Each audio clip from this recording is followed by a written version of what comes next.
myself, it's my great delight to introduce you because of your leadership in this space. And thank you for everything you've done, both before you were in Congress as a devoted patriot and service member, and obviously in Congress, what you've done on these issues today. So, Congressman, my delight to introduce you. Thank you, sir. Thank you so much. Thank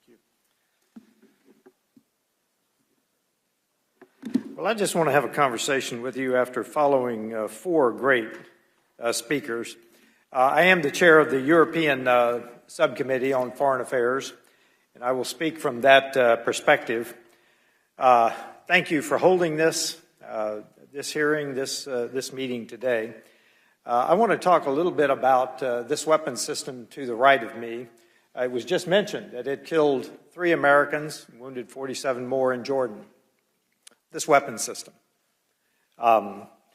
I want to particularly thank UANI for their help on the Foreign Affairs Committee of giving us in April the data on this weapon system, what it's being used for. So the committee needed to know because while I have been in Afghanistan, while I've been in the Gulf or Iraq, while I've been in Egypt, we need to know, as the members who have not been on the battlefield need to know what we're facing.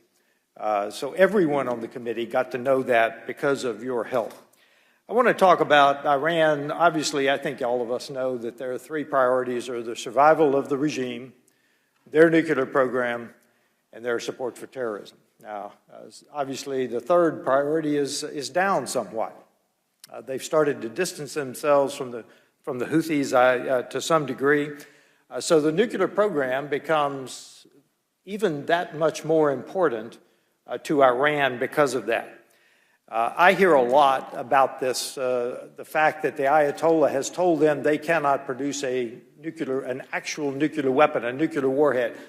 Folks, I am beginning to question that because I don't think that's true. I don't know who has actually seen that order, but I am starting to question whether or not it is actually true.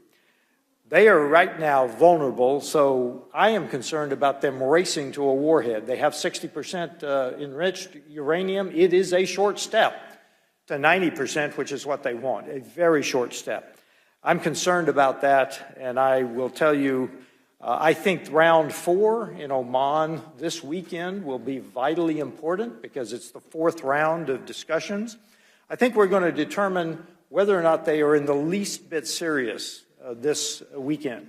Now, time is not in our favor, because if Europe is going to institute snapback sanctions on Iran, they really need to do that by sometime in June to get through the process by the time they expire. So I want to point out to you that time is not on our side. We need to be determining whether or not they are at all serious before we move forward. And I want to move to some good news now. I've spent close to a year working with European nations, because Iran was shipping these things to Russia for use in Ukraine. They are deadly. They are deadly. So I've been working with the foreign ministers. I was in Europe several weeks ago, dealing personally with the foreign ministers. I've sent rounds of letters to the European nations telling them we need to stop the transit of Iran air, particularly through the European airports, because that's how they're getting these things to Russia. I'll tell you, I talked to one foreign minister, obviously unnamed, who was unaware of the situation, of the issue. But when you land on a European airport, that is material support for terrorism, defined as such. That's what we wanted to stop, and frankly, the E3, UK, Germany, and France took the lead on it, although I was told that sanctions are EU-wide. The E3 took the lead on it, and several weeks later, the entire EU followed with sanctions on Iran air, so they will try everything they can to get these things into Russia, but we have stopped a major route of getting these things into Russia. We can't stop there. I will tell you that this weapon system to the right of me is basically a kamikaze. It doesn't care. We've got to stop it, and I will tell you, we have actually signaled to China that we are serious about this. I will stand with the 4 great speakers that you heard before me to stop, however we can, Iran exporting this weapon system, along with the fact that I am so grateful that President Trump is in office and said total dismantlement. That is an absolute red line for all of us. But in the meantime, we have to keep nibbling away at the Iran, stopping the Iran support for terrorism, which this weapon system represents to a large degree. I just appreciate you letting me speak here. Thank you for holding this, and I appreciate what you're doing. Thank you so much. Really great advice. Thank you.